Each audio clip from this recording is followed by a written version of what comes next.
Bab 126. Keberangkatannya pun tak berbeda jauh dengan Davin. Hanya berselang sejam lebih sebelum Davin pergi. Makanya tak heran, jika Raka pun sampai di tempat yang dituju saat hari mulai sore. Di jalanan kampung yang begitu sepi, mobil Raka melaju perlahan. Matanya celingukan ke kanan dan ke kiri, mencari-cari orang yang bisa ditanyai dirinya tentang letak rumah Pak Ardi. Tak ketinggalan, kumis dan tahi lalat palsu menempel di wajahnya. Meski ia begitu yakin, jika tak akan ada satu orang pun yang mengenali dirinya di kampung tersebut. Pun ia yakin, jika Davin tak akan pernah sampai. Selain karena mobilnya mengalami kerusakan, ia juga tak tahu bagaimana nasib saudara tirinya itu. Entah masih bernapas atau tidak. Saat melihat seorang wanita parubaya yang berjalan, gegas Raka menghampiri orang tersebut. Mobilnya berhenti tepat di samping wanita itu. "Permisi, Bu, mau tanya. Rumahnya Pak Ardi di sebelah mana ya?" Tanya Raka tanpa turun dari mobilnya. Hanya kaca jendela mobil saja yang diturunkan. "Pak Ardi yang dari kota itu?" Wanita itu balik bertanya untuk memastikan. "Iya, benar." Davin menyahut cepat. "Oh, iya. Rumahnya gak terlalu jauh dari sini. Tinggal lurus saja, nanti ada belokan, lurus lagi, lalu berhenti di depan rumah panggung. Nah itu rumahnya," beber wanita tersebut. Raka mengernyit mendengar penjabaran wanita tadi. "Rumah panggung," ulangnya. "Iya, patokannya rumah panggung kayu. Soalnya di sana cuma itu rumah panggung. Gak ada lagi," sahut ibu tersebut meyakinkan. "Maaf, saya buru-buru. Mau menghadiri acara tahlilan. Ini juga sudah telat," lanjut wanita itu sambil melanjutkan langkahnya. Meninggalkan Raka yang nampak masih keheranan. Kirain Des sudah pergi duluan." Wanita parubaya tadi menyapa seorang ibu-ibu seumuran dirinya. 32. Yang berpapasan di jalan. "Belum. Saya dah habis ngikutin dulu seseorang," jawab ibu tersebut pelan-pelan dengan bola mata bergulir ke kanan dan ke kiri. "Maksudnya ngikutin gimana?" Tanya wanita berhijab kurung. "Tahu cerita istrinya Pak Ardi? Itu loh yang dari kota, yang maunya dipanggil Mbak terus, gak mau dipanggil Ce?" tanya ibu-ibu berjilbab segi empat masih dengan suara pelan. "Lia tahu. Tuh orang yang naik mobil barusan juga nanyain rumah Pak Ardi. Kenapa memangnya dengan Mbak Rika itu? Saya dilihat dia masuk ke rumah Juragan Kosim lewat pintu belakang." "Mana jalannya?" sambil dirangkul lagi sama Juragan Kosim. "Mau ngapain coba? Gak mungkin kan mau setor hasil panen?" "Wah, seriusan, Ce?" Mata wanita itu melebar mendengarnya. "Serius atuh. Masa iya saya ngegosip yang tidak-tidak? Waduh, harus dilaporkan sama yang lain ini mah. Takutnya mereka berbuat yang tidak-tidak. Bisa-bisa kampung kita yang kena sialnya." "Iya, benar. Kebetulan gak lama lagi acara tahlilan selesai. Kita minta warga untuk langsung gerebek aja. Mumpung keduanya baru masuk rumah. Tapi yakin ya, Mbak Rika kesana gak untuk setor hasil panen atau apa gitu?" Tanya wanita itu untuk meyakinkan. Takutnya malah jatuh fitnah. Yakin pisan. Masa iya setor hasil panen gak bawa apa-apa? Mana pekerja di kios Juragan Kosim juga kan sudah pada gak ada. Kecuali mau setor kacang. Kacang apa maksudnya, Ce? Kacang panjang apa kacang hijau? Kacang itulah pokoknya. Keduanya terus saja bergosip selama berjalan. Diiringi gelak tawa yang sesekali menyembur. Sementara Raka baru saja sampai di depan rumah yang dijabarkan wanita tadi. Dari dalam mobilnya, Raka menatap rumah panggung yang terbuat dari kayu yang sudah lapuk itu. Rumah kecil dan jauh dari kata layak huni. Ada rasa perih yang dirasakan hatinya andai sang ibu benar-benar tinggal di sana. Benarkah Mami tinggal di rumah itu? Gumam Raka Iba. Rasa bencinya pada Davin kian menyala karena saudara tirinya itu bukan hanya sudah membuat hidupnya susah tapi juga ibu yang begitu disayanginya. Maafkan Raka baru bisa datang sekarang, Mi. Raka gak tahu kalau hidup Mami ternyata sesusah ini sekarang. Tapi Mami jangan khawatir, sekarang Raka sudah datang. Raka akan bawa Mami pergi jauh. Kita akan mulai hidup baru. Pergi sejauh mungkin ke tempat yang gak akan ada orang yang mengenali kita seorang pun, lirih Raka dengan tangan terkepal. Setelah menoleh ke kanan dan ke kiri, Raka lekas menuruni mobil. Ia berjalan dengan perasaan campur aduk. Bahagia, haru, juga tegang. Ia merasa sudah tak sabar untuk bertemu dengan wanita yang sudah melahirkan dan membesarkannya. 33. Di depan rumah panggung, Raka berdiri. Ragu untuk mengetuk. Jika ibunya pasti akan bahagia dengan kedatangan dirinya, mungkin berbeda halnya dengan ayah tirinya. Karena setahu Pak Ardi, Raka berada di dalam penjara. Setelah mengambil napas panjang, Raka pun memberanikan diri untuk mengetuk pintu. Tak ada suara apapun dari dalam. Sunyi. Hingga tak berselang lama, pintu itu terbuka diikuti sosok Pak Ardi yang susah payah menyeret kakinya. Pak Ardi sedikit memicing menatap sosok di hadapannya. Penampilan Raka memang sangat jauh berbeda. Meski begitu, sebagai ayah tiri, ia tetap bisa mengenali anak tirinya tersebut. Raka, kamu Raka? Tanya Pak Ardi memastikan. Raka mengangguk mantap. Lah merasa bahagia bisa kembali bertemu dengan Pak Ardi. Meski hanya ayah tiri, tapi ia selalu mengusahakan yang terbaik untuk dirinya. Gimana ceritanya kamu bisa sampai di sini? Bukannya kamu lagi di penjara? Tanya Pak Ardi penasaran. Nanti Raka ceritakan. Sekarang Raka ingin ketemu Mami. Di mana Mami? Tanyanya sambil celingukan ke dalam rumah. Mami, ibumu itu tadi keluar rumah tapi gak tahu kemana. Soalnya kaki papi lagi cedera jadi gak bisa jalan, jawab Pak Ardi. Kalau kamu mau, kamu cari aja di sekitaran sini. Mamimu pasti senang sekali melihatmu ada di sini, lanjutnya memberi solusi. Raka mengedarkan pandangannya ke sekeliling. Meski ia merasa kampung itu cukup aman, tapi ia tetap bersikap waspada. Gak usahlah. Raka tunggu aja di sini. Toh Mami juga pasti pulangkan. Apalagi ini sudah sore. Timpal Raka. Boleh Raka tunggu di dalam.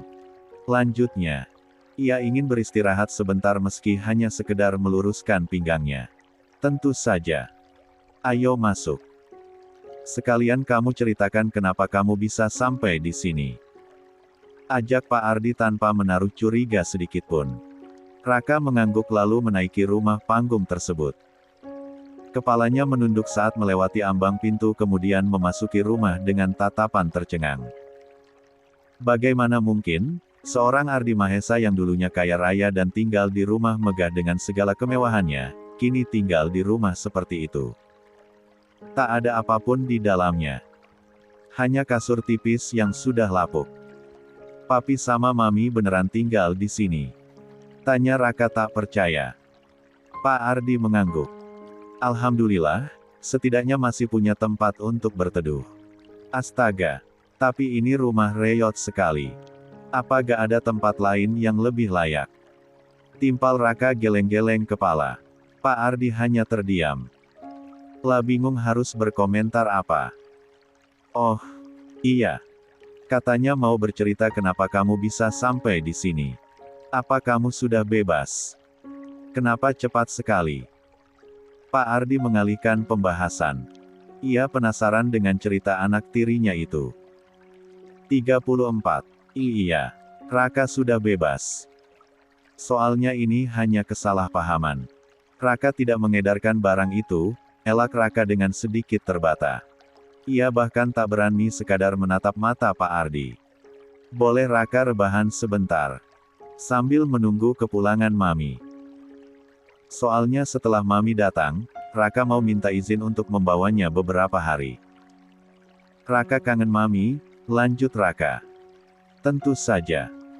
Mamimu juga sangat merindukanmu. Tapi kok, Mamimu belum juga pulang ya? Ini sudah sore banget padahal, tukas Pak Ardi keheranan.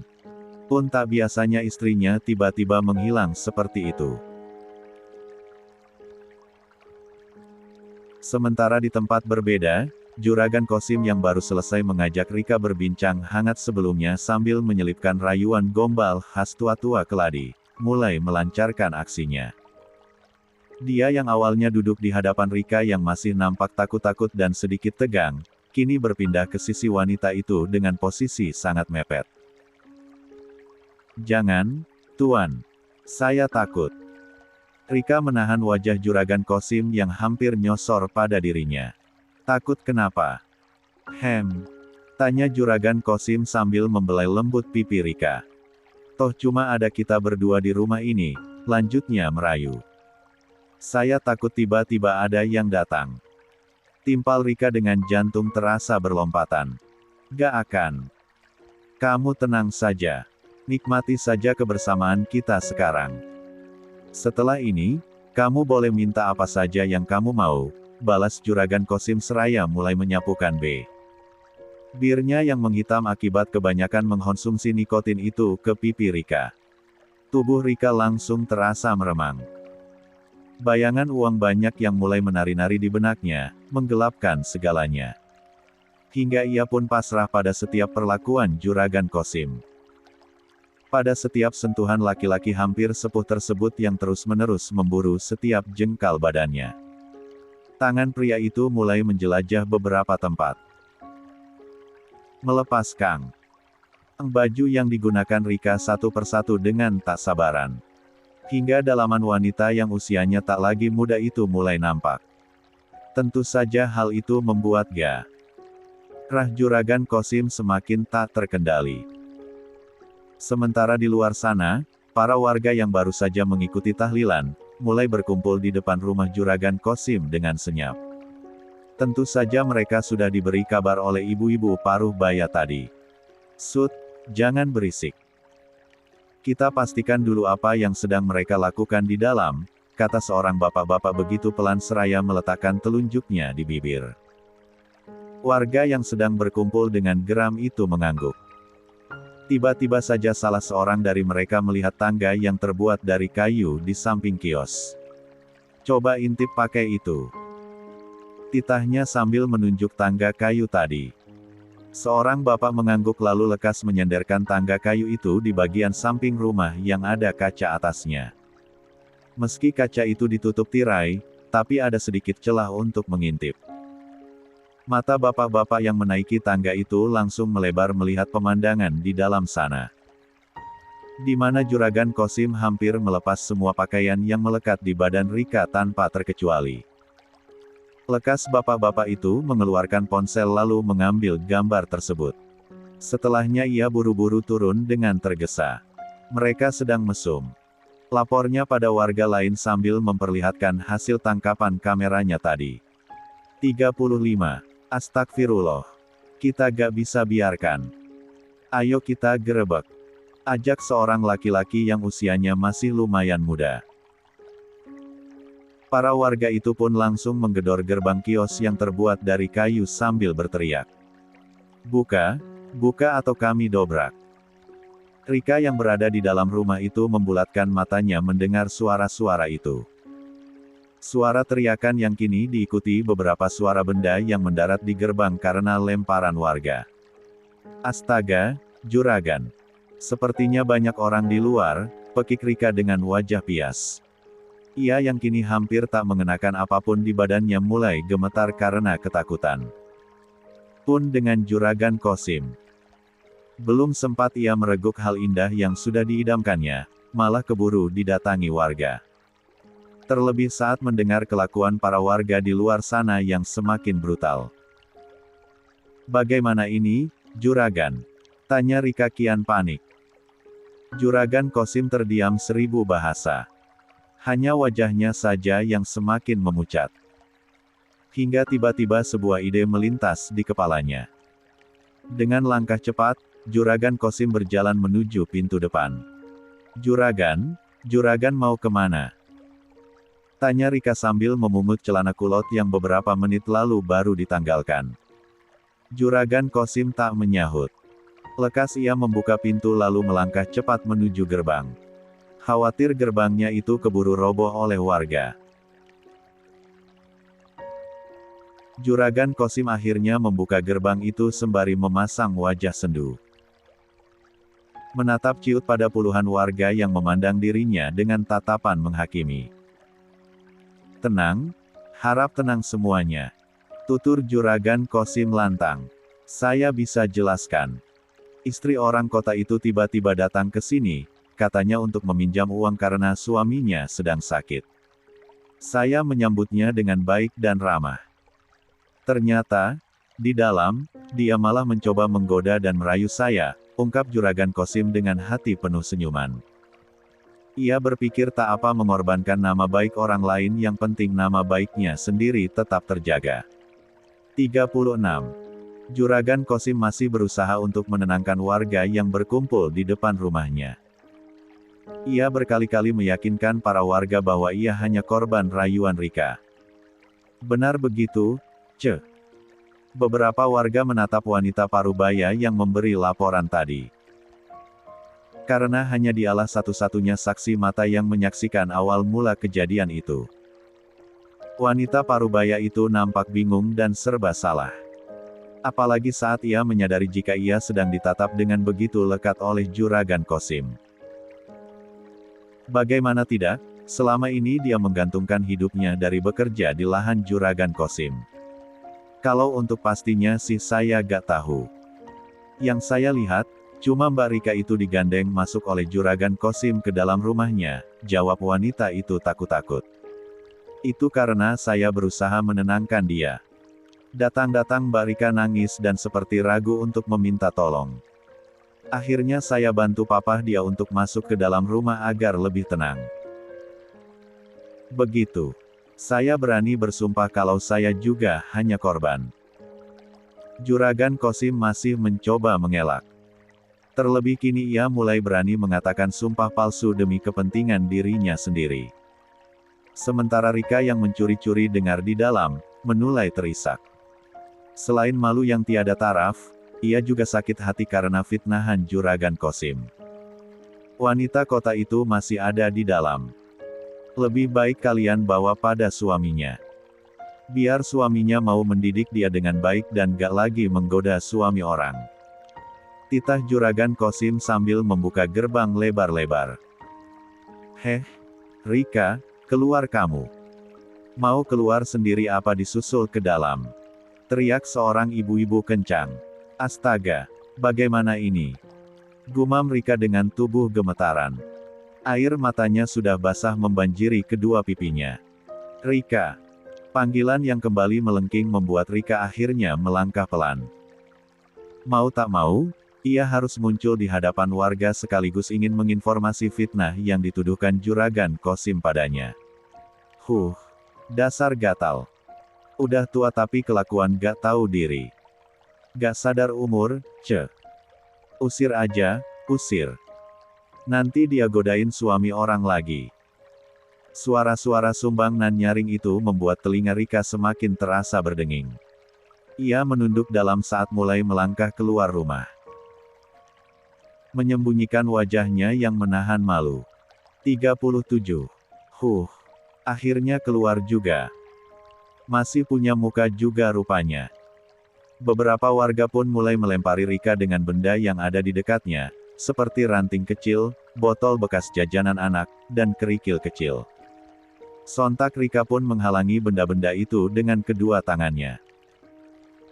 Tak terima dengan semua perlakuan itu, ia pun akhirnya memberanikan diri mengangkat kepala. Berhenti. Aku bilang berhenti. Ini tidak seperti yang Juragan Kosim katakan. Ini semua fitnah. Teriaknya lantang.